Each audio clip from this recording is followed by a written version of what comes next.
Treatment. Okay, समझ में आ गया। अब इसकी मेडिसिन, संक्रमित व्यक्ति को कौन सी मेडिसिन दी जाती है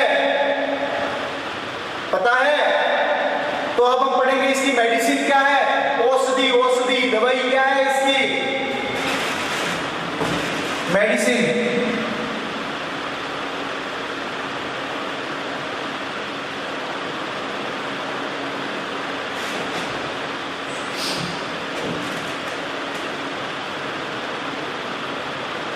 तो इसकी मेडिसिन है, उस मेडिसिन का नाम है एपिडो थाइमिडीन। कौन सी मेडिसिन दी जाती है उसको? एपिडो थाइमिडीन। वापिस सुन लो, मेडिसिन कौन सी है इसकी? एपिडो थाइमिडीन। ये इसकी मेडिसिन है। ट्रीटमेंट है इसका एंटी रेट्रोवायरल ट्रीटमेंट। ये क्या करता है? उसके स्ट्रक्चर को चेंज करने में मदद करता है। किसके?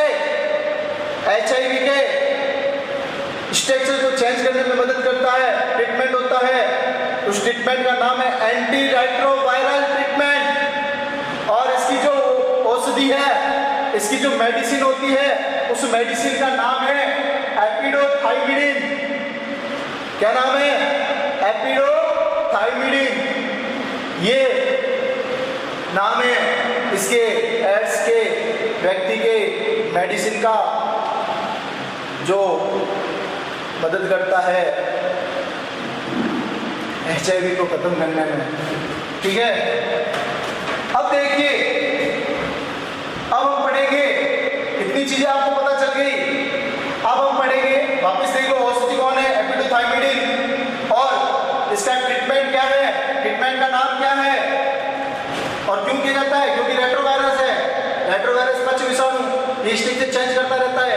ट्रीटमेंट है इसका एंटी रेट्रोवायरल ट्रीटमेंट, जो उसके स्ट्रक्चर को काबू करता है, पकड़ के रखता है। अब देखिए, अब कुछ और टर्म्स पढ़ते हैं हम एड्स में। एड्स दिवस कब मनाया जाता है भाई? पूछ लिया जाता है। एड्स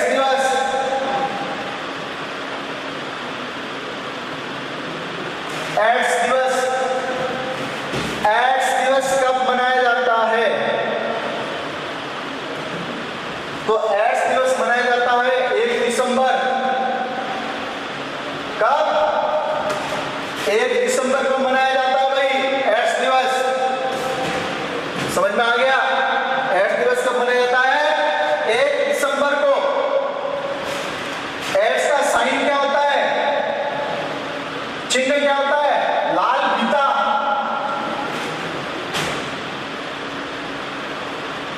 एड्स का चिन्ह होता है लाल फीता। समझ में आया? पूछ लिया जाता है, ज्यादातर बताते नहीं एड्स के चिन्ह के बारे में। एड्स का जो चिन्ह होता है वो होता है लाल फीता। क्या होता है? लाल फीता। और देखिए एड्स के बारे में, संस्था, ऐसी कौन सी पॉपुलर संस्था है, फर्स्ट संस्था है जो एड्स की रोकथाम के लिए कार्य कर रही है, एड्स की जागरूकता अभियान चला रही है? तो संस्था का नाम है नाको। क्या नाम है? नाको। नाको की फुल फॉर्म होती है national AIDS control, national AIDS control organisation.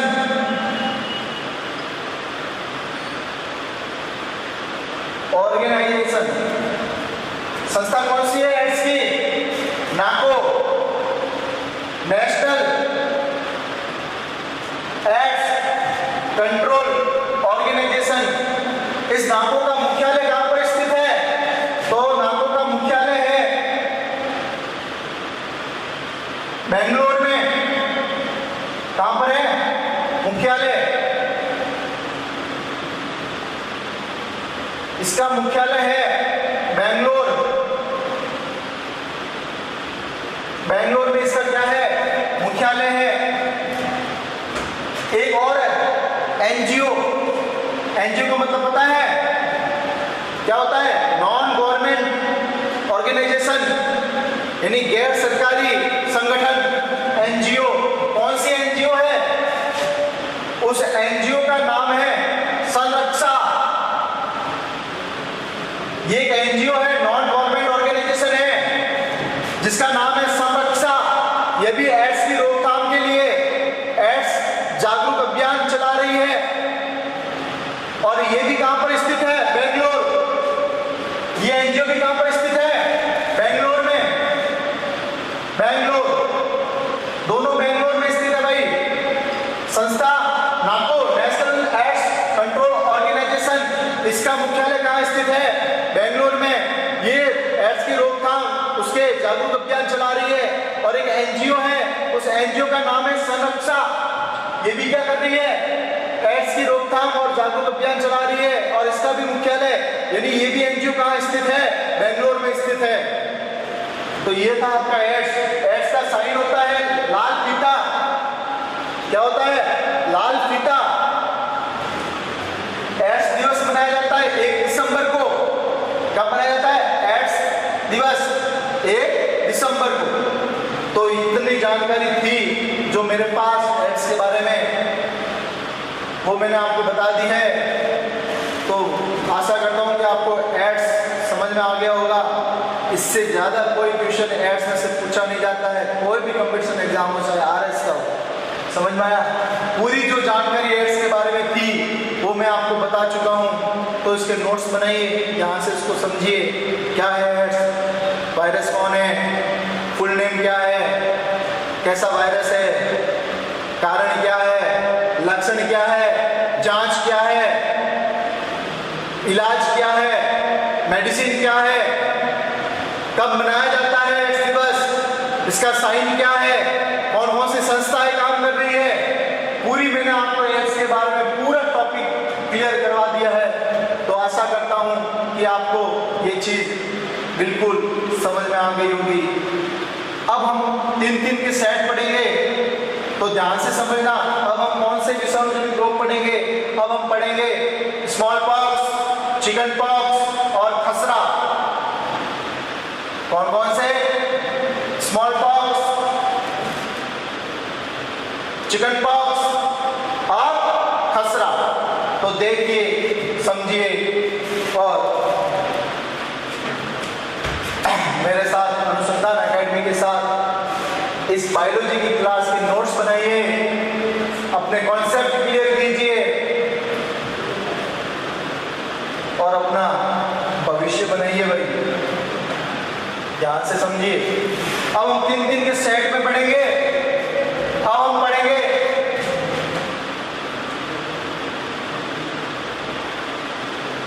बड़ी माता, छोटी माता और खसरा।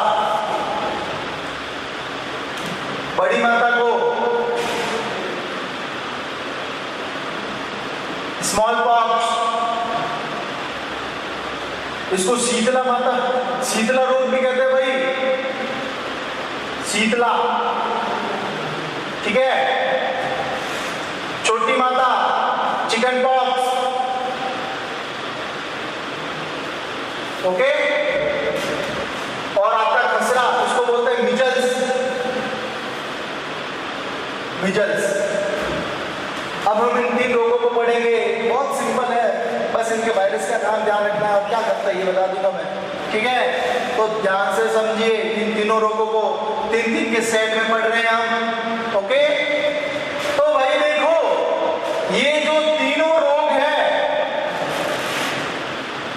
स्मॉल पॉक्स, चिकन पॉक्स और खसरा, ये जो तीनों रोग होते हैं, यदि किसी व्यक्ति को, तीनों रोग मतलब एक साथ नहीं रहे, अलग अलग, यानी ये जो रोग होते हैं, इस रोग में क्या होता है कि जो व्यक्ति व्यक्ति के शरीर पर क्या होते हैं, लाल दाने हो जाते हैं। क्या हो जाते हैं, ह्यूमन बॉडी पर लाल लाल दाने हो जाते हैं। देखा होगा अपर मारवाड़ी में अस्पड़ा के अस्पड़ा, ठीक है। तो इसमें क्या होता है, इन तीनों रोगों के अंतर्गत क्या होता है कि शरीर पर लाल दाने हो जाते हैं। तीनों रोगों में ह्यूमन बॉडी पर क्या करते हैं, लाल दाने हो जाते हैं।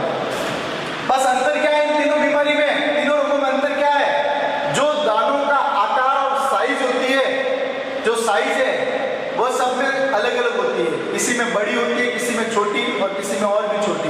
तो मैं बता देता हूँ आकार में कौन कौन से रोग में आकार बड़ा होता है, छोटा होता है, इससे भी ज्यादा छोटा होता है। तो बड़ी मात्रा जो स्मॉल पॉक्स है, इसमें दानों का आकार बड़ा होता है। कैसा होता है, बड़ा। और जो चिकन छोटी मात्रा है, चिकन पॉक्स, इसमें दानों का आकार छोटा होता है, ठीक है। और खसरा है, इस खसरे में दानों का आकार सबसे छोटा होता है, सबसे छोटा।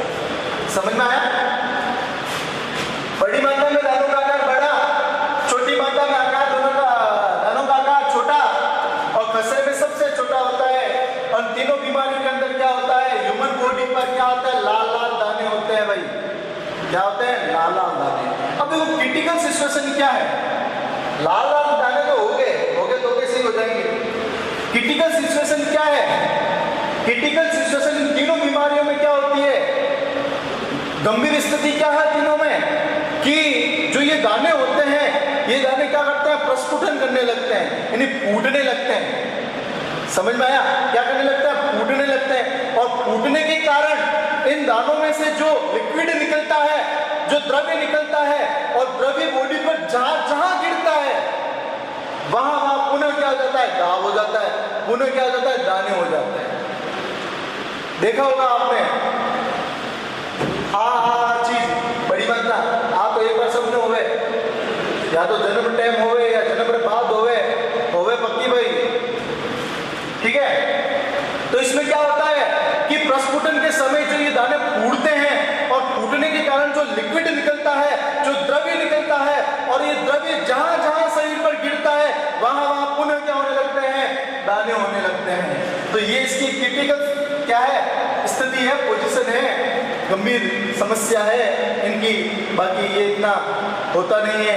और जब ये दाने होते हैं, जब ये लिक्विड निकलता है, उस समय तेज बुखार आने लगता है, कभी कभी जुकाम खांसी भी हो जाती है। तो ये इसकी क्रिटिकल संरचना और क्रिटिकल पोजीशन है इन बीमारियों की। समझ में आया? तो क्या होता है कि इन तीन बीमारियों में लाल लाल दाने होते हैं, किसी में आकार छोटा होता है, किसी में बड़ा होता है, किसी में अत्यंत छोटा होता है। क्रिटिकल सिचुएशन इसकी ये होती है कि ये प्रस्फुटित होते हैं, फूटने के समय जो लिक्विड निकलता है, वो लिक्विड जहां जहां गिरता है वहां पर दाने होते हैं, तेज बुखार आने लगता है, सिर दर्द होने लगता है, खांसी जुकाम भी हो जाते हैं इस बीमारी के कारण।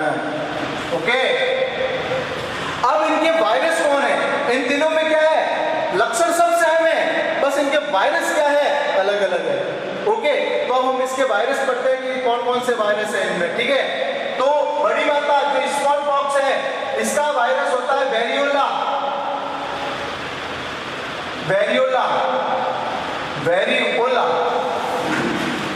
ठीक है। और छोटी मात्रा चिकन पॉक्स का होता है वेरिसेला जोस्टर, इसका होता है चिकन पॉक्स का छोटी मात्रा का शीतला मात्रा नहीं, स्मॉल पॉक्स। इसका जो वायरस होता है वो होता है वेरियोला, और होता है वेरियोला। और छोटी मात्रा इसका होता है वेरिसेला जोस्टर। कौन होता है, वेरिसेला जोस्टर। और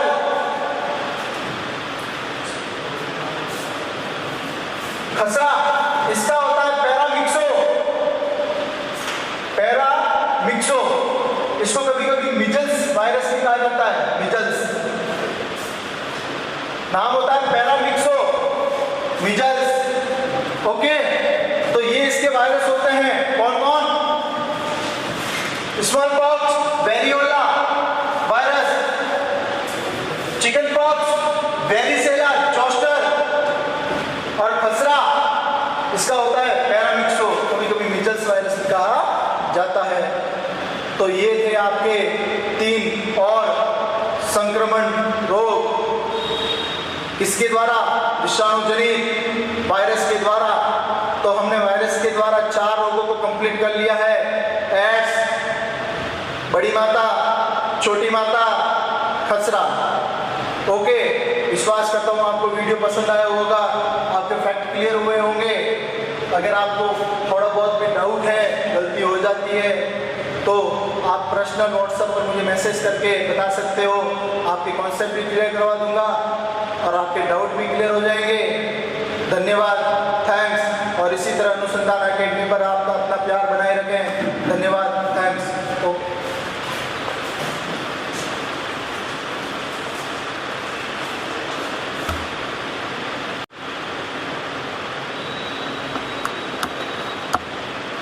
हेलो फ्रेंड्स, मैं अंकित चौहान आपके YouTube चैनल अनुसंधान अकेडमी बालोतरा पर हार्दिक स्वागत, अभिनंदन करता हूं।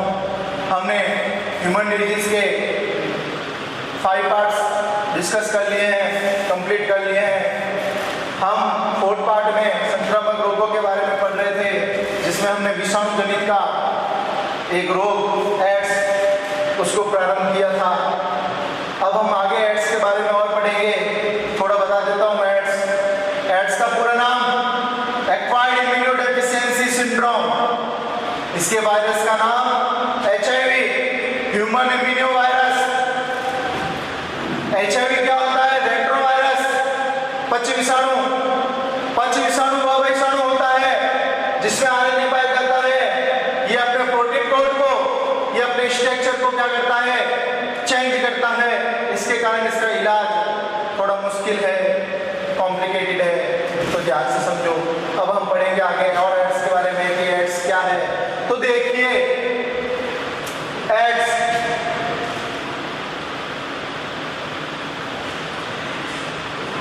का फर्स्ट पेशेंट, पहला पेशेंट यानी पहला मरीज, फर्स्ट मरीज कब देखा गया? 1981 में। कहां पर? South Africa. कहां पर? South Africa. और साउथ अफ्रीका में कहां पर? Cape Town. कहां पर देखा गया? केप टाउन में। कब देखा गया? 1981 में। कहां पर? साउथ अफ्रीका के केप टाउन में देखा गया। क्लियर? समझ में आ गया? फिर देखिए, फर्स्ट पेशेंट, फर्स्ट मरीज इंडिया में कब देखा गया? 1984 में। कब? 1984 में। कहां पर? चेन्नई। चेन्नई, तमिलनाडु में। तमिलनाडु में। ऑल विश्व में, ऑल वर्ल्ड में फर्स्ट मरीज 1981 में। कहां पर? साउथ अफ्रीका के केप टाउन में। साउथ अफ्रीका के केप टाउन में। और फर्स्ट मरीज इंडिया में कब? 1984 में, चेन्नई, तमिलनाडु में देखा गया। अब हम बात करते हैं राजस्थान की। तो राजस्थान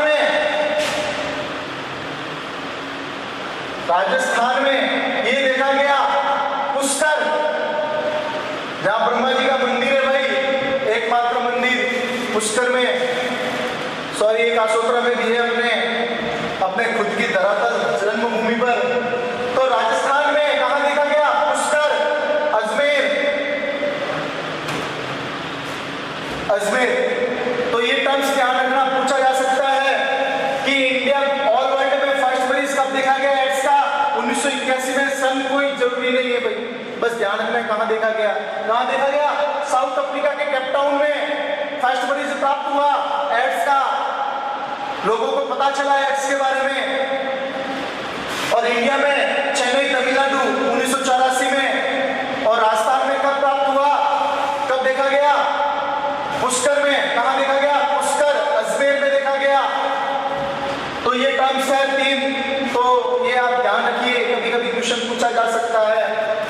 अब आगे देखिए एड्स किन किन कारणों से होता है, एड्स होने का कारण क्या है, तो हम इसके कारणों को पढ़ेंगे, फिर इनके लक्षण को पढ़ेंगे, इनकी जांच किस तरह होती है, इलाज क्या है, कौन सी इसकी मेडिसिन है, कौन कौन सी संस्था इसमें भाग ले रही है रोकथाम के लिए, सब पढ़ेंगे।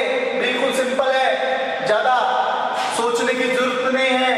अनुसंधान एकेडमी आपके साथ है, तो आपको कोई बात की तकलीफ नहीं है। बस आप ज्यादा से ज्यादा वीडियो देखिए, शेयर कीजिए, सब्सक्राइब कीजिए और अपने भविष्य को उज्जवल बनाने के लिए अनुसंधान एकेडमी के साथ जुड़कर अपना भविष्य बनाइए। ओके, तो देखिए एड्स के कारण क्या है एड्स के, तो ध्यान से समझना। फर्स्ट कारण है संक्रमित सुई, संक्रमित सुई या ब्लड, ये फर्स्ट कारण होता है। हम पहला कारण पढ़ेंगे कि संक्रमित सुई या ब्लड, इसका मतलब क्या है कि यदि कोई व्यक्ति इस रोग से ग्रसित है और उसने उस इंजेक्शन का प्रयोग किया है और वही इंजेक्शन, वही दूषित सुई अगर किसी और व्यक्ति को लगा दी जाए, तो वो व्यक्ति उस संक्रमित सुई के कारण, क्योंकि व्यक्ति संक्रमित था, तो उस संक्रमित सुई के कारण वह रोग एक व्यक्ति से दूसरे व्यक्ति में चला जाता है। तो फर्स्ट कारण संक्रमित सुई। और ब्लड का मतलब है कि अगर कोई संक्रमित व्यक्ति है उसका ब्लड डोनेट कर दिया जाता है अगर किसी दूसरे व्यक्ति को, या रक्त परिसंचरण हो जाता है, रक्त का संचार उस व्यक्ति से दूसरे व्यक्ति में हो जाता है, तो वो व्यक्ति भी एड्स से ग्रसित हो जाता है। तो फर्स्ट कारण है कि दूषित सुई का प्रयोग करने से एड्स हो सकता है। संक्रमित ब्लड से दूसरे व्यक्ति को एड्स हो सकता है, यानी ये एक व्यक्ति से दूसरे व्यक्ति में संक्रमित सुई द्वारा या संक्रमित ब्लड द्वारा क्या कर सकता है, इन्फेक्शियस सुई द्वारा, इन्फेक्शियस ब्लड द्वारा एक व्यक्ति से दूसरे व्यक्ति में ये फैल सकता है। तो फर्स्ट कारण है इसका संक्रमित सुई और संक्रमित ब्लड। ओके, समझ में आया? फर्स्ट कारण क्या है? संक्रमित सुई और संक्रमित ब्लड। सेकेंड है आपका असुरक्षित यौन संबंध।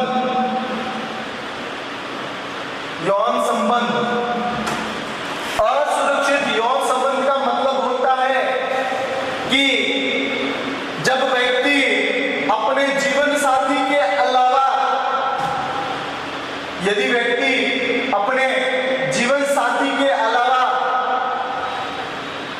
बहुत अन्य लोगों से फिजिकल कांटेक्ट होता है विदाउट प्रोटेक्शन, तो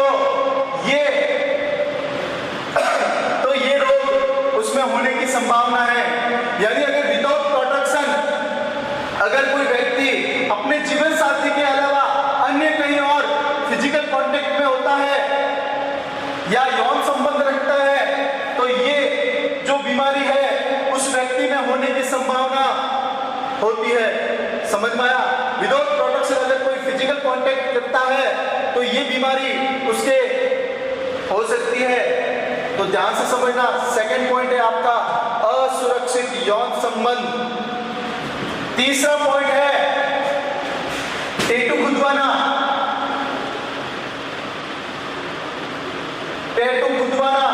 टैटू खुदवाने के कारण भी आपको एड्स हो सकता है। तो भाई जिन लोगों को टैटू का शौक है तो वो ध्यान से समझना। टैटू खुदवाने से किस तरह एड्स होता है, तो देखिए कि टैटू खुदवाने के लिए ड्रिल मशीन का प्रयोग किया जाता है?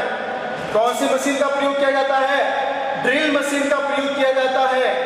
और वह ड्रिल मशीन अगर किसी संक्रमित व्यक्ति के संपर्क में आई है, यानी अगर उस ड्रिल मशीन से किसी संक्रमित व्यक्ति का टैटू खुदवाया गया है, तो यदि कोई दूसरा व्यक्ति उसी ड्रिल मशीन से टैटू खुदवाए तो संक्रमित होने के कारण, संक्रमित मशीन के कारण, संक्रमित ड्रिल के कारण वो व्यक्ति क्या हो सकता है? संक्रमित हो सकता है।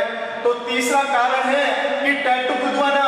तो भाई जिन लोगों को टैटू का शौक है तो वो सावधान रहना भाई कि फैशन आपको बीमारी दे सकती है। क्लियर? अगला पॉइंट है आपका वेश्यावृत्ति। वेश्यावृत्ति भारत में एड्स का 70% कारण यह है वेश्यावृत्ति। वेश्यावृत्ति के अंतर्गत क्या होता है कि जो प्रोस्टिट्यूट होती है वो बहुत लोगों के साथ क्या करती है? फिजिकल कांटेक्ट करती है। ठीक है? और अगर कोई संक्रमित व्यक्ति से वो फिजिकल कांटेक्ट में आती है तो वो भी क्या हो जाती है? संक्रमित हो जाती है। और वह अन्य से फिजिकल कांटेक्ट बनाने के कारण वो उस व्यक्ति को अपनी बीमारी आशीर्वाद रूप से दे सकती है कि ले ले भाई, तू आया है और ले ले। ओके? तो वेश्यावृत्ति 70% भारत में एड्स का कारण है कि ये जो प्रोस्टिट्यूट होती है ये कई लोगों के साथ फिजिकल कांटेक्ट में रहती है, और उन कई लोगों में से अगर कोई एक व्यक्ति संक्रमित है तो वो बीमारी उसको दे देता है, और वही प्रोस्टिट्यूट अन्य किसी व्यक्ति को अपनी बीमारी आशीर्वाद रूप से दे देता है कि ले ले भाई। ओके? तो ये कारण है एड्स के। क्या क्या कारण है? संक्रमित सुई या ब्लड, असुरक्षित यौन संबंध, टैटू खुदवाना और वेश्यावृत्ति, ये होते हैं एड्स के कारण। क्लियर? अब हम पढ़ेंगे कि एड्स के लक्षण क्या है। भाई उसको भी तो पता चलना चाहिए कि मुझे एड्स है तो मेरे अंदर कौन कौन से लक्षण है। इस कारण मैं समझूं कि एड्स है, डॉक्टर कहे कि एड्स है, तो ध्यान से समझो कौन कौन से लक्षण है। आपको पढ़ने में मजा आएगा। ध्यान से समझना, बिल्कुल सिंपल टॉपिक है संक्रामक रोग। बस उस रोगों की ट्रिक याद रखना। आप जिंदगी में इन रोगों को नहीं भूलोगे। जितने भी इस दुनिया में, वर्ल्ड में जितने रोग हैं सब आ जाएंगे इसके अंदर। तो ध्यान से समझना इसके लक्षण क्या है।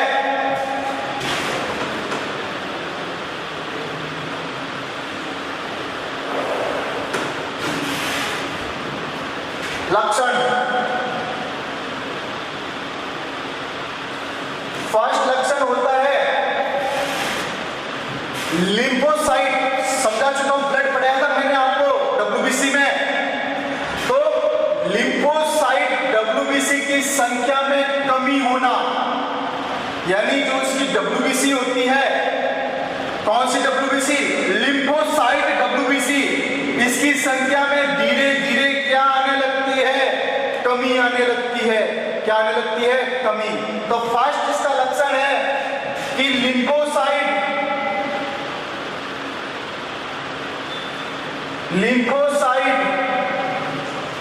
WBC की संख्या में कमी आना।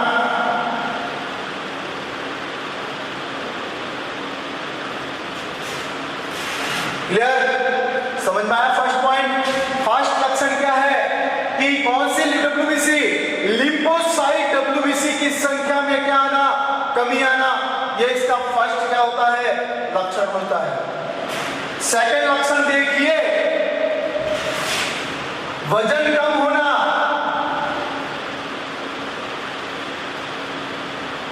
वजन कम होना यानी धीरे धीरे उस व्यक्ति का वजन क्या होने लगता है? कम होने लगता है। सूखी लकड़ी देखिए, तो सूखी लकड़ी की तरह होने लगता है ये व्यक्ति। जिस व्यक्ति को एड्स है, जिस महिला को, जिस स्त्री को, जिस मादा को, जिस नर को एड्स है, वो उसका वजन क्या होने लगता है? कम होने लगता है, सूखी लकड़ी की तरह होने लगता है। समझ में आया? तीसरा लक्षण है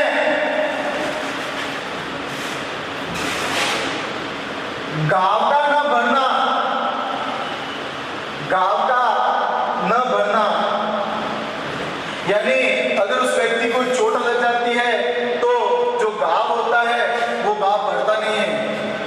आई समझ में? यानी उस घाव कंटिन्यू चलता रहता है, जैसे लगी वैसा घाव रहता है, धीरे धीरे घाव वापस सही होता है तो फिर वापस वही घाव हो जाता है, यानी उसका घाव नहीं बढ़ता है। समझ में आया? घाव क्यों नहीं बढ़ता है ये बताऊंगा मैं। घाव इसलिए नहीं बढ़ता है क्योंकि इसकी जो इम्यूनिटी पावर होता है वो क्या हो जाता है, कम हो जाता है। उसकी जो प्रतिरक्षा होती है वो क्या हो जाती है, कम हो जाती है, यानी उस व्यक्ति का घाव नहीं बढ़ता है। एक चीज बता देता हूं मैं, जिस व्यक्ति को एड्स हो गया इसका मतलब ये 3 मैंने आपको बता दिए लक्षण, आगे और बताऊंगा। उसकी जो इम्यूनिटी होती है,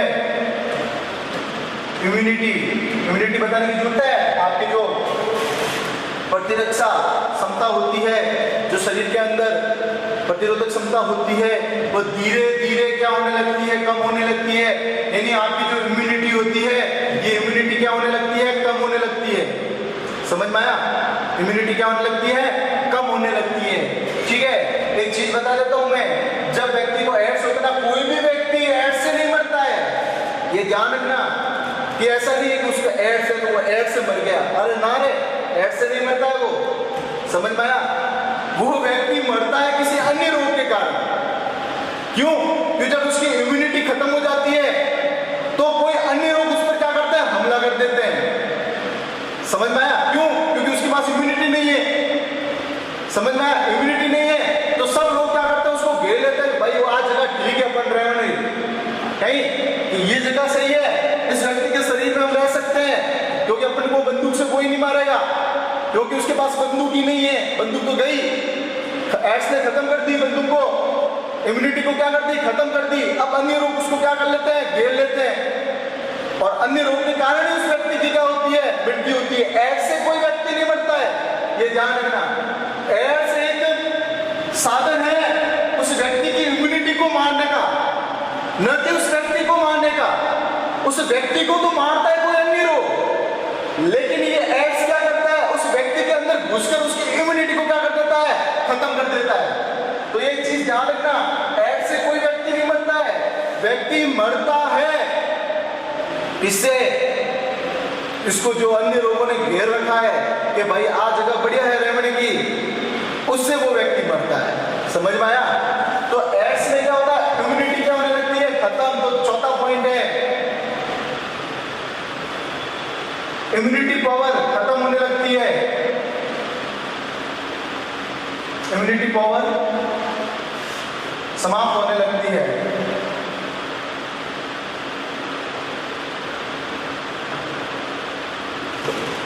तो 4 कंपाउंड से लिपोसाइट WBC संख्या में कमी, वजन कम होना, घाव का न भरना और इम्यूनिटी पावर समाप्त होने लगती है। एक और इसका लक्षण होता है कि अगर व्यक्ति के शरीर पर क्या है, तिल है और मसे है, तो जो व्यक्ति को एड्स होता है उस समय क्या होता है, उस तिल और उस मसे के आकार में क्या आने लगता है, परिवर्तन आने लगता है। समझ में आया? कि अगर संक्रमित व्यक्ति के शरीर पर क्या है, मसे है या तिल है, तो उस तिल के और मसे के आकार में क्या आने लगता है, परिवर्तन आने लगता है। तो 5वां इसका लक्षण है, तिल व मसे के आकार में, तिल व मसे के आकार में परिवर्तन होने लगता है।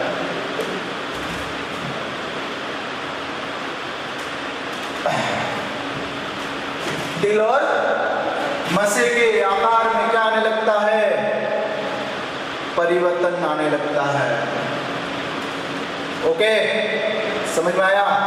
तो ये था एड्स के लक्षण। देख लो एक बार फिर, लिम्फोसाइट WBC की संख्या में कमी आना एड्स का लक्षण है, वजन कम होना एड्स का लक्षण है, घाव का न बनना एड्स का लक्षण है, इम्यूनिटी पावर समाप्त होने, बताया मैंने। एड्स केवल क्या करता है, उस व्यक्ति के अंदर घुसकर, HIV है ना, एड्स रोग है, वायरस कौन है, HIV क्या करता है, HIV शरीर के अंदर घुसकर उसकी बंदूक को क्या देता है, तोड़ देता है, यानी उसकी इम्यूनिटी सिस्टम को खत्म कर देता है। और शरीर के अंदर जो उस संक्रमित व्यक्ति के शरीर में अगर तिल और मसे है तो उस मसे के आकार में क्या आने लगता है, परिवर्तन आने लगता है।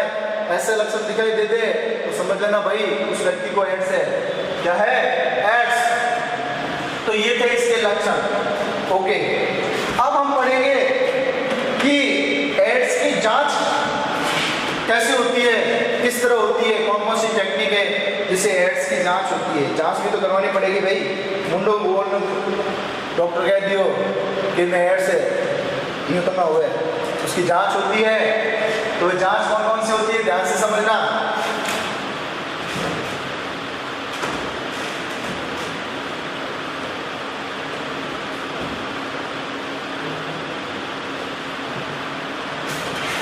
तो जांच देखिए,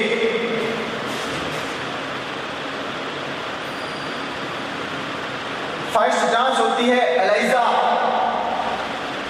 एलाइजा, ओके। इस एलाइजा का फुल फॉर्म होती है एलाइजा। फर्स्ट जांच क्या होती है? एलाइजा। इसकी फुल फॉर्म होती है एड्स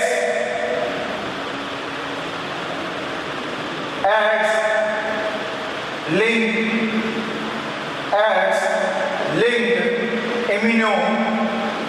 इम्यूनो सॉर्बेट एसिड। क्या फुल फॉर्म होती है एलिजा की? Full form AIDS linked immuno sorbate acid, ये इसकी फुल फॉर्म होती है। तो फर्स्ट जांच होती है एलिजा। अच्छी जांच है भाई, लेकिन कॉम्प्लिकेटेड है, ठीक है। बेस्ट जांच बताऊंगा अभी आपको, ध्यान से समझना।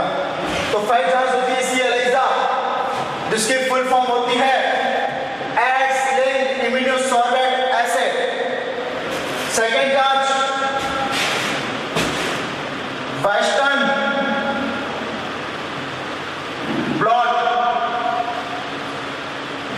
Blood test. सबसे बेस्ट, सबसे सुप्रीम एड्स की जो जांच होती है वो यही होती है, वेस्टर्न ब्लड। कौन सी? Western blood. दो और होती है इसी की लिंक्ड होती है, एक होती है आपका साउदर्न ब्लड और एक होता है आपका नॉर्थर्न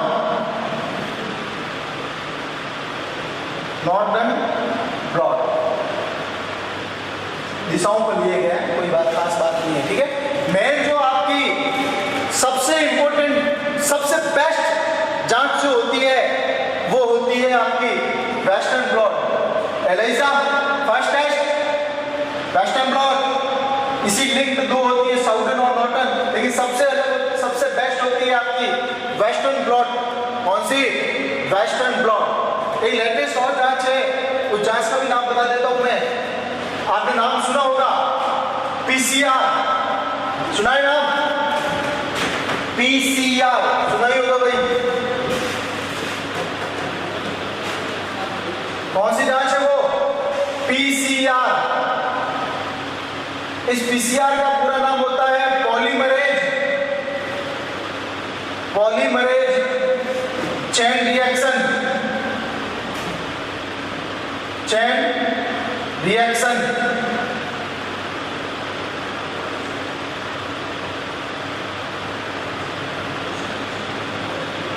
पीसीआर यानी पॉलीमरेज चेन रिएक्शन, ये जांच लेटेस्ट है।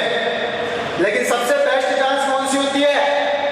Blood, western blood. ये सबसे सुप्रीम बेस्ट जांच होती है, कॉम्प्लिकेटेड नहीं है रे, बाकी तो सब जांच होती है, यानी कॉम्प्लिकेटेड नहीं होती है, ठीक है। तो ये थी इनकी जांच, इसकी एड्स की। अब हम पढ़ेंगे, मैंने कहा है आपको एड्स के बारे में पूरा बताऊंगा क्या क्या है एड्स में, ठीक है। अब हम पढ़ेंगे एड्स का इलाज।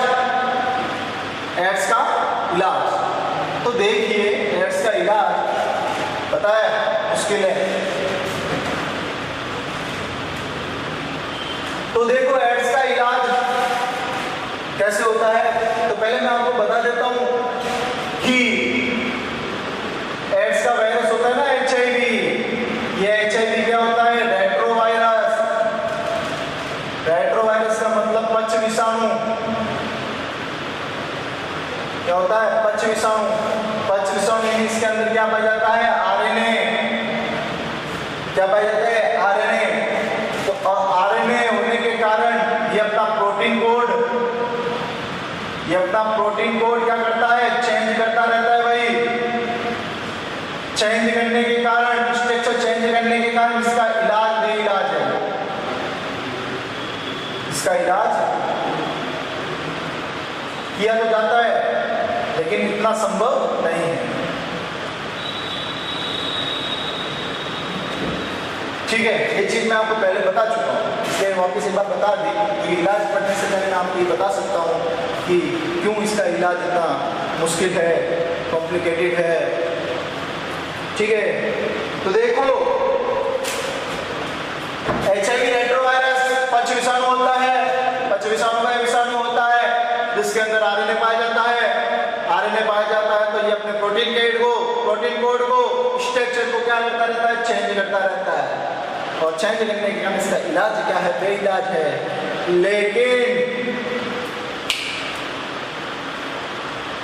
लेकिन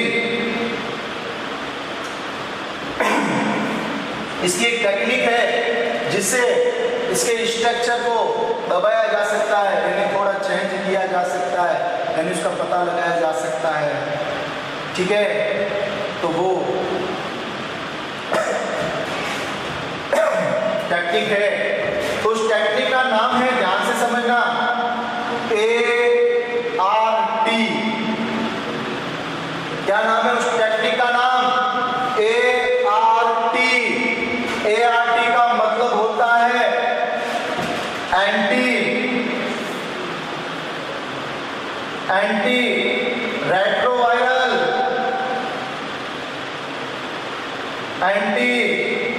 रेट्रोवायरल, ट्रीटमेंट। कौन सी टेक्निक द्वारा इसका इलाज किया जाता है? तो उस इलाज का नाम है, उस टेक्निक का नाम है एंटी रेट्रोवायरल ट्रीटमेंट। कान खोल के सुन लो भाई, एंटी रेट्रोवायरल ट्रीटमेंट ये टेक्निक है जिससे एड्स की क्या की जाती है? इलाज किया जाता है।